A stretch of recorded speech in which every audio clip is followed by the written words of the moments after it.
Ayun mga bro, basahin nyo. Katulad mga bro yung nangyari sa akin nung marami pa akong manok, talagang halos maubos talaga. Kaya yun, gagawa tayo ng panghuli dyan. Ayan, kailangan natin patiko, pero kawain lang yung, kahoy lang yung ginawa natin, pero mas maganda yung bakal.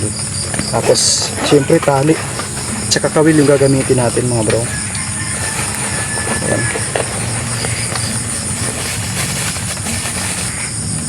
Yung ganito kalalaking kawil, tig 10 yung isa nito. Ayan. Kahit hindi mahaba mga bro yung tali, basta matibay. Ayan, dito natin itali yung pamain natin. Ayan. Tapos yung pagkakabit ng kawil mga bro, dapat nakatalikod sa pamain. Ayan. Isang dangkal yung agwat mula sa paa. Dapat nakatalikod. Alam nyo kung bakit, mamaya papaliwanag ko.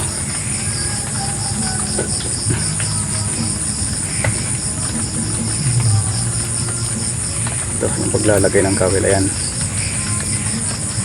dapat kumbaga ito yung pamain, ganon yung lagay dapat ng kawil. Dalawa yung kakabit natin, ganyan dapat yung lagay mga bro, talikuran. Tapos nakatalikod din sa pamain natin.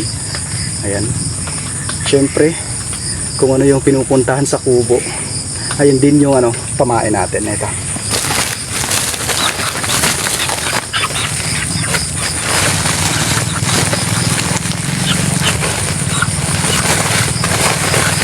ayan, ito pamain natin. Tapos ito mga bro, sa paa lang.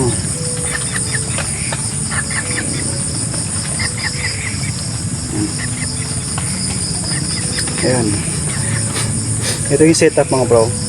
Tapos yung dulo itatali dito sa pinakapatiko. Kumbaga ibabaon to sa lupa mga bro, ilalagay mo to dun sa pwesto na walang masasabitan, kumbaga mahuli na, yung walang makakapitan para hindi makakawala. Ayan yung kawil, nakatalikod. Kasi kaya nakatalikod, pagka linunok kasi yung manok mga bro, walang sasabit. Tapos pagka naunat na yung tali, iluluwa yung manok mga bro, tsaka nasasabit yung mga kawil. Ayan, ganun lang yung gawin mo bro, 100% sigurado ako mga bro, dali yan. Ayan yung manok ko, ayan yung kawil.